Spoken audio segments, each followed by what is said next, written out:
Good morning and जय हिंद बच्चों। आपने उम्मीद है पिछला वीडियो मेरे देख लिया होगा। मैं बच्चों आपको NMMS 2022 के पेपर को हल करके बता रहा हूँ, पूरा सॉल्व करके अच्छे से बता रहा हूँ। और इसका आयोजन बच्चों हुआ था 14 मार्च को, ठीक है।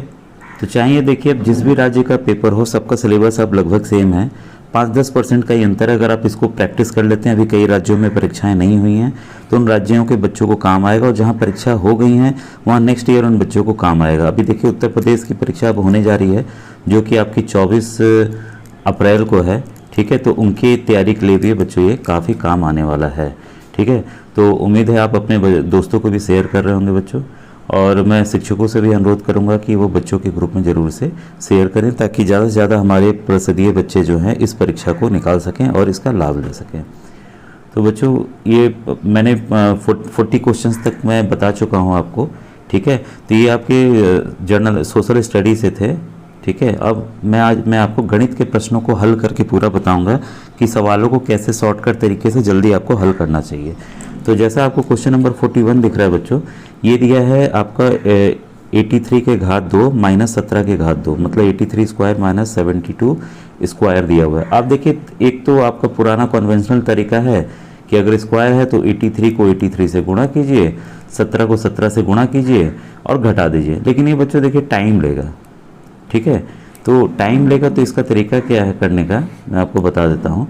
एक सिंपल फॉर्मूला आपने पढ़ा होगा ए स्क्वायर माइनस बी स्क्वायर का, ठीक है। वही हम यहाँ अप्लाई करने जा रहे हैं। तो इसका फॉर्मूला आपको होता है, क्या होता है बच्चों, ए प्लस बी ब्रैकेट ए माइनस बी, ठीक है। ये दोनों आपस में गुणा होंगे।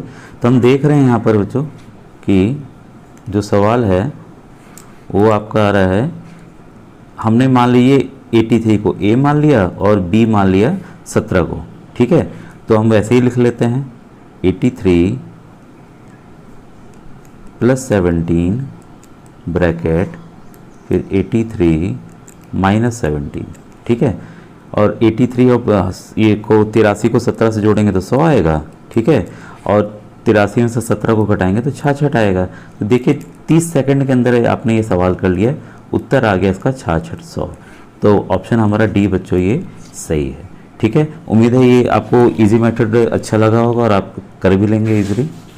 कई बच्चों को नहीं आता, कई बच्चों को आता भी है, तो ये मान के चलिए कि जिन बच्चों को नहीं आ रहा मैं उनको भी सिखा रहा हूँ। अब देखिए क्वेश्चन नंबर 42 है बच्चों। आंकड़ों, ये आंकड़ा दिया गया है 42, 53, 25 ये का माध्यक होगा। माध्यक मतलब कि हमें यहाँ पर मीडियन निकालना है बच्चों, ठीक है। तो मीडियन निकालने का यही तरीका है कि आप संख्याओं को आप बढ़ते हुए क्रम में लिख लीजिए, ठीक है। तो मैं बढ़ते हुए क्रम में यही लिख लेता हूँ। तो देखिए अगर जो सबसे पहली संख्या आ रही है वो 25 आ रही है, 25 के बाद बच्चों देखिए 36 आ रहा है, ठीक है। 36 के बाद 42 आ रहा है, 42 के बाद देखिए 53 आ रहा है, फिर 61, 77, फिर 89। अब देखिए करना क्या है आपको कि माध्यक निकालने के लिए जो बीच की संख्या, पहले संख्याओं को गिन लीजिए कितनी कुल संख्या आई, 1 2 3 4 5 6 7। तो 7 आई। 7 क्या हमारा है, आपका ऑड नंबर है, यानी कि विषम संख्या है, ठीक है।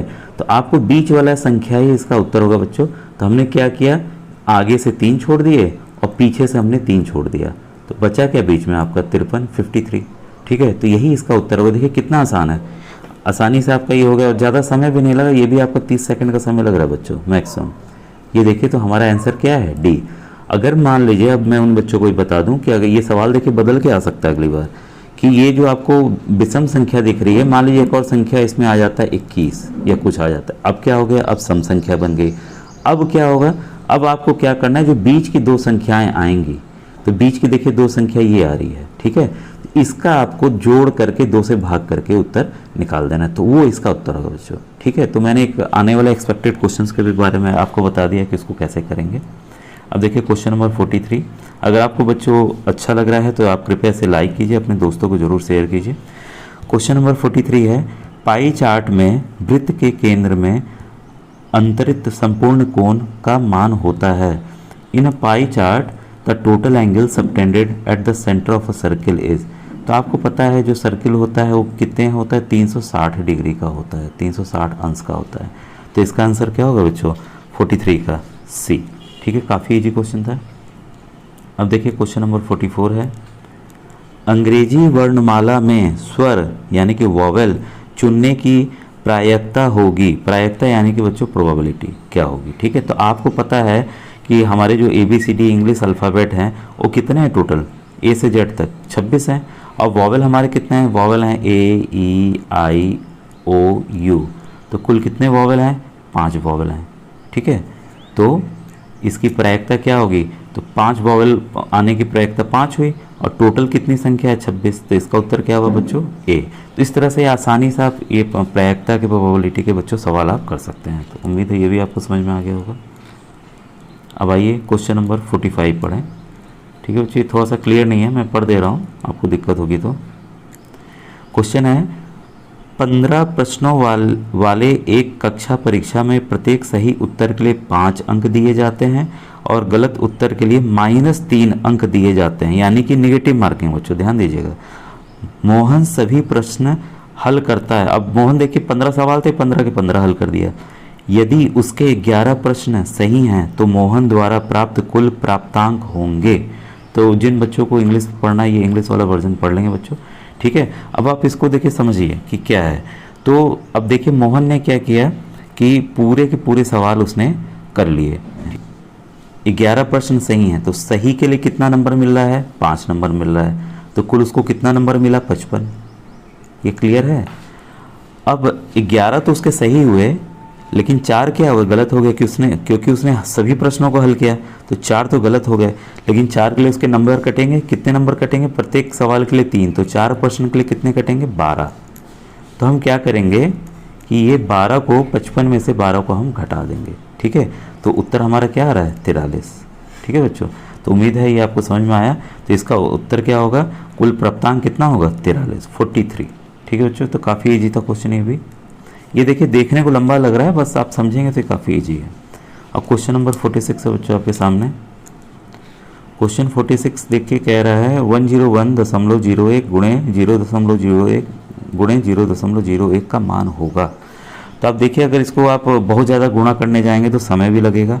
एक आसान सा तरीका है, करना क्या है, जो बड़ी वाली संख्या है उसको आप लिख लीजिए 101.01।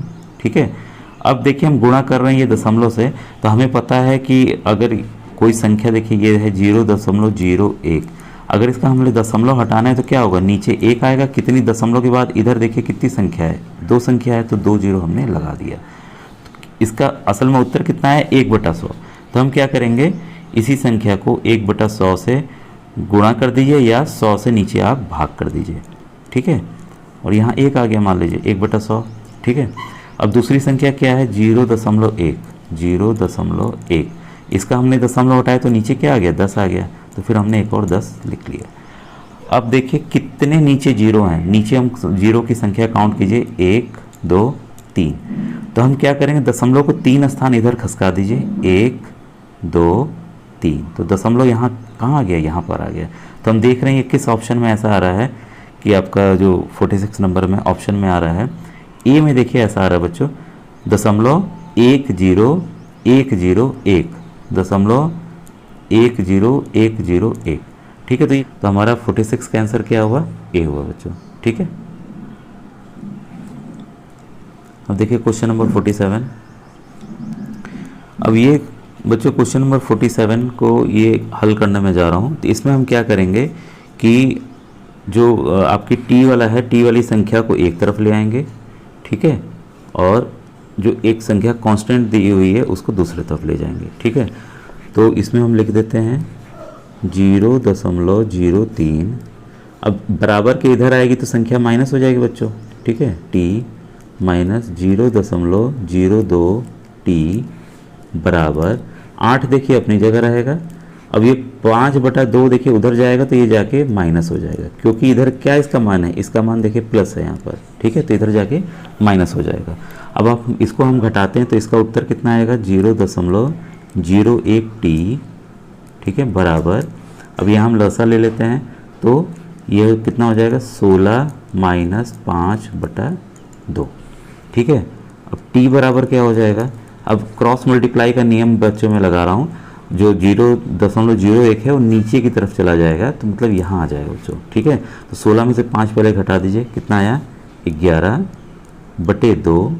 अब ये संख्या जाके बच्चों नीचे क्या होगी, गुणा होगी 0.01, ठीक है। अगर वही नियम है, अगर मैं दशमलव हटा रहा हूँ तो ऊपर कितना आ जाएगा 100 आ जाएगा।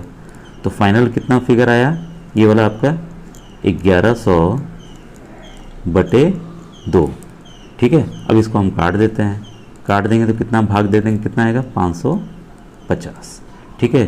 तो आप देख रहे हैं ये किस ऑप्शन में 550 है, ऑप्शन नंबर बी में है, ठीक है बच्चों। ये काफ़ी आसान था, बस आपको नियम पता होना चाहिए था कि बराबर के दूसरी तरफ अगर कोई संख्या ले जाते हैं तो उसका चिन्ह बदल जाता है। अगर जोड़ है तो घटाने में बदल जाता है, जैसे इसका देखिए घटाने में बदल गया, और ये जो 5/2 था ये देखिए जोड़ का चिन्ह था तो माइनस में बदल गया। तो ये चीज़ें आप समझ के चलेंगे तो आपके लिए दिक्कत नहीं है, और ये क्रॉस मल्टीप्लाई का नियम आपको पता होना चाहिए, ठीक है बच्चों। अब आइए क्वेश्चन नंबर 48 को देखें। दो संख्याओं में अनुपात 7:5 है, 7:5 है। यदि उनका योग 144 है तो उनमें बड़ी संख्या होगी। तो आप देखिए दो संख्या अगर किसी अनुपात में हो तो हम इसको x ले लेते हैं, पहली संख्या 7x, दूसरी संख्या 5x, ठीक है। सवाल लेकिन क्या कह रहा है, उनका योग, उनका जो सम है, ठीक है, वो कितना है, तो सम हमने कर लिया 144 है, 144 है, ठीक है। अब बस आपको इसी को हल करके x निकालना है बच्चों, ठीक है। तो ये कितना आ गया 12x/144। फिर ये क्रॉस मल्टीप्लाई का नियम जो लगाऊंगा, ठीक है। अगर आपने क्रॉस मल्टीप्लाई का नियम नहीं सीखा है तो मेरे काफ़ी वीडियोज़ हैं, नवोदय के भी हैं, तो आप उसको जाके देख सकते हैं। x बराबर क्या होगा 144/12, ठीक है। अब ये कितने बार में जाएगा, 12 का वर्ग होता है आपको पता है, तो x का मान कितना आ गया 12 आ गया। अब आपको इसमें पूछा है कि बड़ी संख्या क्या होगी। अब हमें पता चल रहा है कि बड़ी संख्या के लिए 7x हमें लेना होगा, क्योंकि 7x बड़ा है 5x छोटा होगा। तो 7 को क्या करेंगे 12 से हम गुणा कर देंगे, कितना आएगा उत्तर, इसका आएगा आपका 84, ठीक है। तो हमारा उत्तर क्या सही है, सी, ठीक है बच्चों। उम्मीद है ये भी आपको क्वेश्चन समझ में आ गया होगा। अब देखिए क्वेश्चन नंबर 49 में बताने जा रहा हूँ।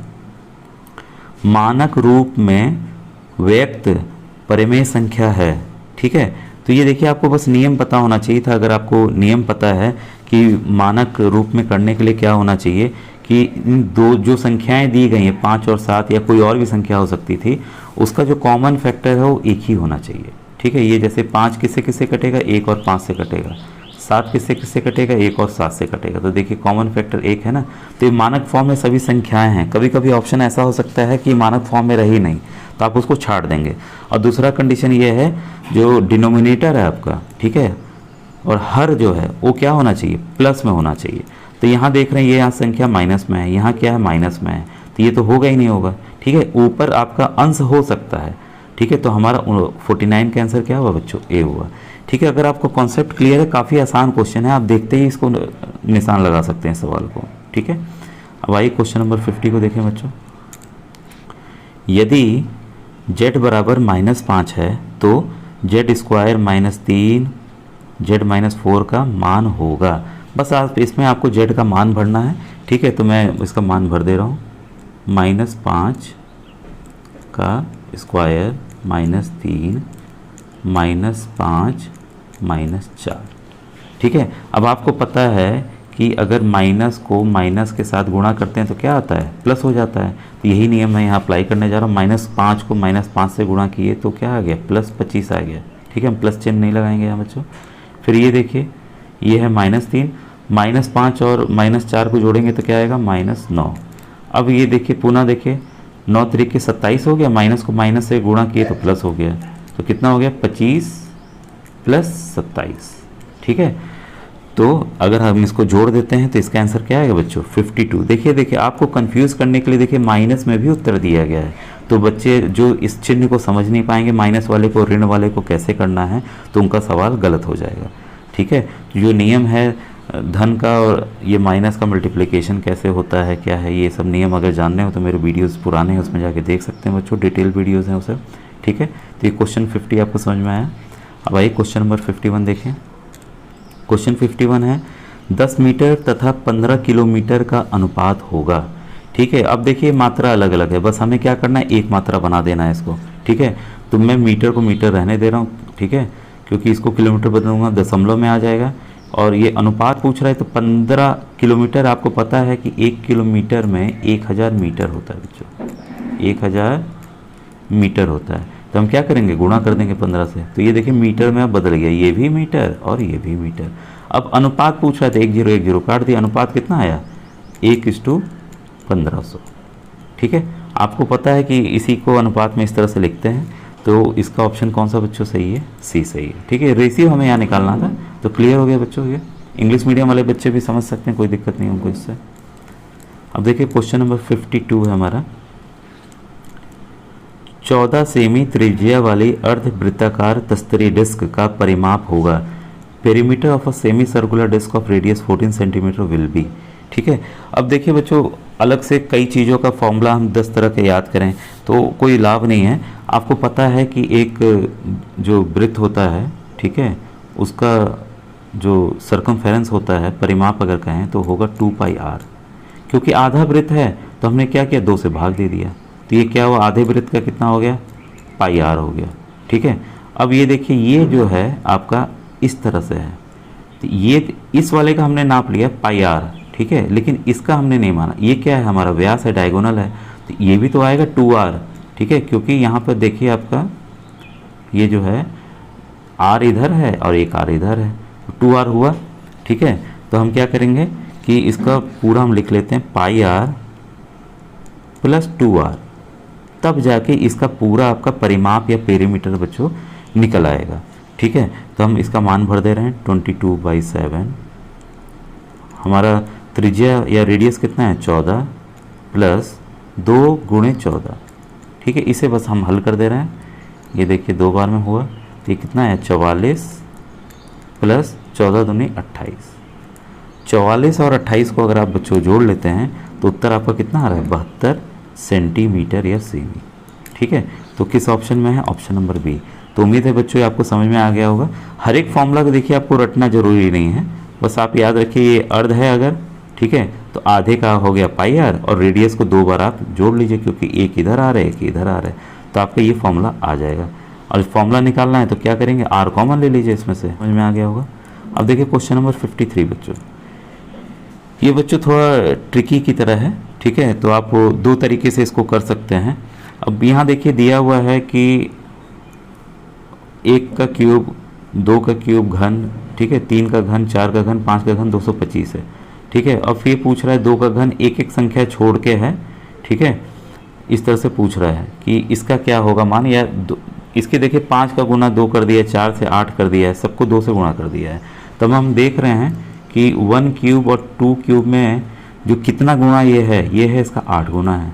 ठीक है, एक तरीका तो ये था कि 225, ठीक है उसको आप 8 से गुणा कर दीजिए तो आपका उत्तर आ जाएगा। तो ये आपका उत्तर आ जाएगा बच्चों 1800। एक तो ये तरीका है, लेकिन ये थोड़ा सा कन्फ्यूजिंग है। और दूसरा तरीका एकदम आसान है, जो हम पहले से जानते हैं, जो संख्याएं लिखी हुई हैं उसको आप सबका घन निकाल लीजिए।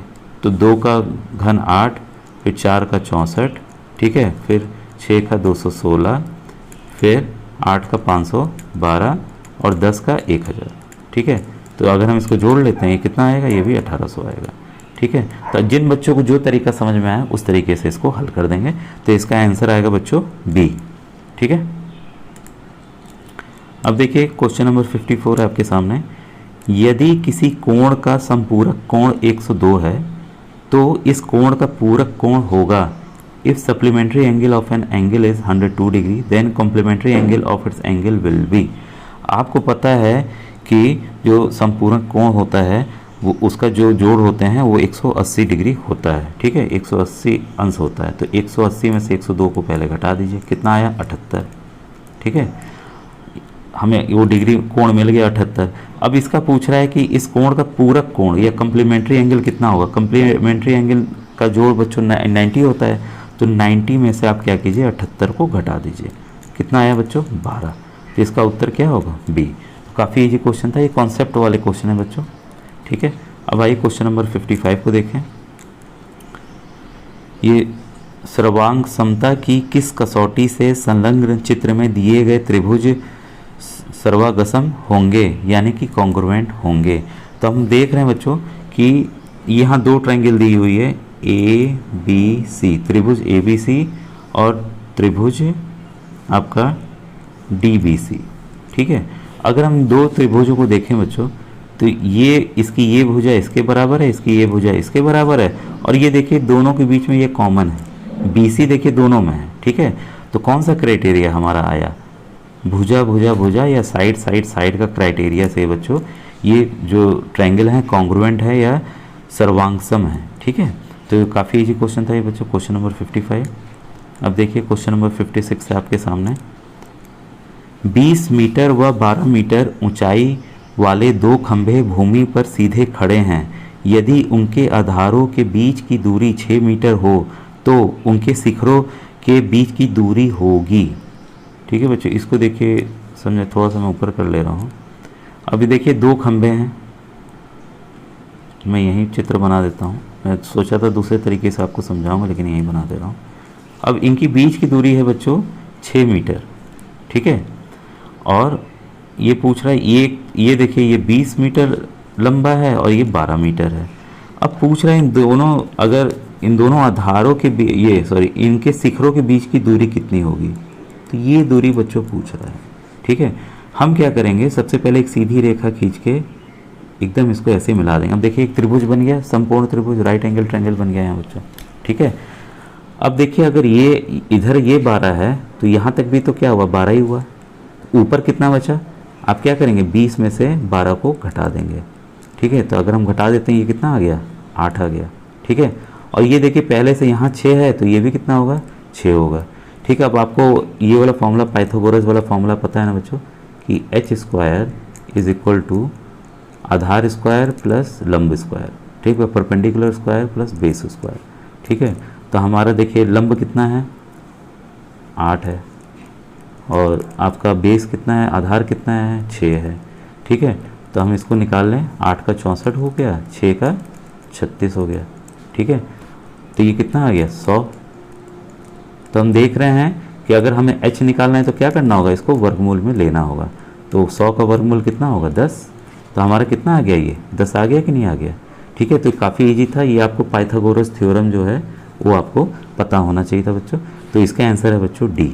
ठीक है, काफ़ी इजी क्वेश्चन था, इसको आप पॉज करके नोट कर लीजिएगा बच्चों। देखिए क्वेश्चन नंबर 57 है। सबसे छोटी संख्या जिसको 655 में से घटाने पर परिणामी संख्या एक पूर्ण वर्ग संख्या होगी। The list number which must be subtracted from 655 so that the resulting number will be a perfect square is. ठीक है, तो यहाँ परफेक्ट स्क्वायर हमें निकालना था बच्चों। तो हम जानते हैं कि 25 का जो वर्ग होता है वो होता है 625।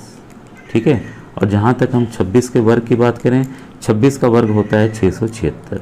ये देखिए 655 तो भाई इसमें से जोड़ना पड़ेगा, 625 के लिए हमें घटाना पड़ेगा। ठीक है, तो हम देख रहे हैं कि 655 में से अगर हम 30 को घटा देते हैं कितना आ जाएगा, 625 आएगा, जो कि एक पूर्ण वर्ग है। ठीक है, तो इसका उत्तर क्या होगा बच्चों, इसका उत्तर होगा आपका डी। ठीक है, तो 57 का डी उत्तर आ गया। और एक और तरीका है वो वर्गमूल निकाल के है, लेकिन देखिए आप प्रतियोगी परीक्षा की तैयारी कर रहे हैं तो आपको ये चीज़ें 25 तक तो आपको वर्ग याद होने ही चाहिए। ठीक है बच्चों, जो वर्गमूल से निकालेंगे तो समय ज़्यादा लगेगा बच्चों। अब देखिए क्वेश्चन नंबर 58 है बच्चों। तीन संख्याएं 1:2:3 के अनुपात में हैं। यदि उन संख्याओं का गुणनफल 1:96 हो तो संख्याएं क्रमशः हैं। ठीक है, 3 number are in the ratio 1:2:3। If the product of this number is 1:96 then the number are respectively. हमें संख्याओं को बताना है ये तीनों संख्या कौन सी हैं। तो हम जैसे अनुपात में हैं तो हम संख्याओं को ले लेंगे 1x। अब ये बोला है इन संख्याओं का गुणनफल, तो हम गुणा करते चले जाएं 2x गुणे 3x। कितना है इनका योग, कितना है 1:96 है। ठीक है, अब संख्याओं को आपस में गुणा कर दीजिए, ये हो जाएगा आपका x3। ठीक है, और जो 2 और 3 बचे मैं क्रॉस मल्टीप्लाई नियम के तहत मैं दूसरी तरफ ले जा रहा हूँ नीचे। फिर से देखिए बच्चों क्रॉस मल्टीप्लाई का नियम आ रहा है तो 2 गुणे 3। ठीक है, तो बच्चों हम इसको अगर हम काटते हैं बारी बारी से तो ये आपका देखिए 2 4 ज़ा 2 3 ज़ा ये 2 ज़ा, फिर ये 2 से काटें, 2 से काट देंगे तो आएगा 216। ठीक है, तो हमें देखिए संख्या जो मिल गई है वो मिली है यहाँ पर 216 एक्स क्यूब की, एक्स के घन की। तो एक्स का मान कितना होगा, इसका आपको क्या निकालना है, क्यूब रूट निकालना है। तो 216 किसका क्यूब रूट है, आपका 6 का है, 6 का है। तो x का मान कितना आ गया, 6 आ गया। अब देखिए हम संख्याओं को ले लें कि वो संख्या कौन कौन सी है। 6 को 1 से गुणा कीजिए, कितना आया 6, पहली संख्या मिल गई। ठीक है, और दूसरी संख्या देखिए 6 को 2 से गुणा कीजिए 12, फिर 6 को 3 से गुणा कीजिए 18। ठीक है, तो ये 6, 12, 18, तो इसका आंसर क्या है बच्चों, डी। तो काफ़ी इजी क्वेश्चन था ये बच्चों, बस आपको ये पता होना चाहिए। तो देखिए घन भी आपसे मैं कहूँगा आपको 1 से 9 तक की घन आपको याद होनी चाहिए, इससे आप सवालों को आसानी से कर लेंगे बच्चों। ठीक है, अब देखिए क्वेश्चन नंबर 59 है, किसी भवन के फर्श में समचतुर्भुज के आकार के 4000 टाइलें हैं और इनमें से प्रत्येक के विकर्ण 40 सेमी और 30 सेमी लंबाई के हैं। 5 प्रति वर्ग मीटर की दर से इस फर्श को पॉलिश करने का व्यय होगा। The floor of a building consist of 4000 tiles which are rhombus shaped and each of its diagonal are 40 cm 30 cm in length respectively. Find the cost of polishing the floor if the cost per meter square is ₹5। ठीक है, ₹5 दाम बच्चों दिया हुआ है। ठीक है, तो इस सवाल को देखिए हम कैसे करेंगे। सबसे पहले हम क्षेत्रफल निकालेंगे रोम्बस का। ठीक है, जो सम चतुर्भुज दिया हुआ है उसका क्षेत्रफल निकालेंगे। आपको पता है उसके क्षेत्रफल निकालने का फॉर्मूला होता है हाफ d1 इंटू d2। ठीक है, तो यहाँ पर हम देख रहे हैं d1 d2 विकर्ण है बच्चों, एक है 40 एक है 30। ठीक है, तो इसकी वैल्यू हम पुट कर देते हैं, हाफ d1 आपका 40 और d2 आपका 30। तो इसको हम काट दीजिए, कितना आ गया 600। ये क्या आया बच्चों, सेमी स्क्वायर आया, सेंटीमीटर स्क्वायर आया। ठीक है, हमें इसको मीटर स्क्वायर में इसलिए बदलना है क्योंकि यहाँ देखिए जो दर है वो दी गई है वर्ग में। ठीक है, तो हम इसका देखिए 600 आप याद रखिएगा, 600 इसका क्षेत्रफल आया है एक टाइल का बच्चों। ठीक है, कुल टाइलें कितने लगी हैं, कुल टाइलें हमारी लगी हैं 4000। ठीक है, तो 4000 टाइलों का क्षेत्रफल कितना होगा, तो 600 से हम गुणा कर दें 1 से। अब ये देखिए इसको मैं मीटर स्क्वायर में बदलने जा रहा हूँ, तो हम क्या करेंगे 2 बार 100 से भाग देंगे क्योंकि 2 बार सेम ही था बच्चों। ठीक है, तो ये 0 कटा, ये 0 से ये 0 कटा, कितना आया 240 मीटर स्क्वायर। अब आपको पता है कि एक टाइल्स को जो प्रति वर्ग मीटर जो है वो पॉलिश करने का खर्च 5 है, तो 240 मीटर को पॉलिश करने का कितना आएगा खर्च, अगर हम इसको गुणा करते हैं तो ये आएगा 1200। ठीक है, तो काफ़ी आसान था, इसका उत्तर क्या है बच्चों, बी। बस आपको ये फॉर्मूला बच्चों पता होना चाहिए कि क्षेत्रफल का फॉर्मूला होता है हाफ d1 इंटू d2। ठीक है, हाफ दोनों विकर्णों का गुणा। ठीक है बच्चों, अब आइए नेक्स्ट क्वेश्चन में पढ़ें। अब ये देखिए आपका एक क्वेश्चन 60 है, त्रिभुज ABC में एंगल B जो है 90 अंश का है, BD कोण B को समद्विभाजित करता है तथा BD जो है परपेंडिकुलर AC से, तो एंगल A का मान क्या होगा। ठीक है, तो यहाँ देखिए एक मैं आपके लिए त्रिभुज बना दे रहा हूँ समझाने के लिए। ठीक है, अब ये देखिए त्रिभुज है इस तरह से, ये A हो गया, ये B हो गया और ये आपका C हो गया। ठीक है, ये कह रहा है कि ये जो है आपका 90 डिग्री का है। ठीक है, ये है आपका 90 डिग्री है, और एक अगर हम यहाँ से समद्विभाजित करते हैं तो यहाँ पर भी 90 डिग्री बन रहा है, तो ये मान लीजिए D है। तो ये देखिए क्या है 90 डिग्री यहाँ पे हो गया। अगर ये इसको काट रहा है आधा आधा तो ये कितना होगा 45, ये कितना होगा 45। अगर हम त्रिभुज देखिए अब ABD की बात करें बच्चों, त्रिभुज ABD, इसमें देख रहे हैं कि एंगल B यहाँ कितना है 45 डिग्री है। ठीक है, और एंगल D कितना है 90 डिग्री है। हमें एंगल X निकालना है, A निकालना है, तो हम इसको मान लेते हैं X। आपको पता है कि जो त्रिभुज के तीन जो कोण होते हैं उसका योग कितना होता है 180 डिग्री होता है। ठीक है, X बराबर क्या होगा बच्चों 180 में से आप क्या करेंगे 90 और 45 को जोड़ लीजिए, आया 135। तो अगर आप इसको घटा देते हैं बच्चों तो ये आएगा आपका 45 डिग्री। ठीक है, काफ़ी आसान था, बस आपको नियम पता होना चाहिए। तो इसका आंसर क्या होगा बच्चों सी। मुझे उम्मीद है बच्चों आज का वीडियो आपको समझ में आ गया होगा। किसी भी क्वेश्चन में अगर आपको कोई दिक्कत हो तो YouTube के कमेंट सेक्शन में जाके कमेंट कीजिए, मैं उन प्रश्नों को दोबारा से आपको दूसरे तरीके से समझाने का प्रयत्न करूंगा। ठीक है बच्चों, नेक्स्ट वीडियो में मैं आपको विज्ञान के प्रश्नों को हल कराने वाला हूँ। थैंक यू बच्चों, thank you for watching my video. अगर आपने फर्स्ट पार्ट नहीं देखा होगा तो इसका फर्स्ट पार्ट भी देख लीजिएगा बच्चों। थैंक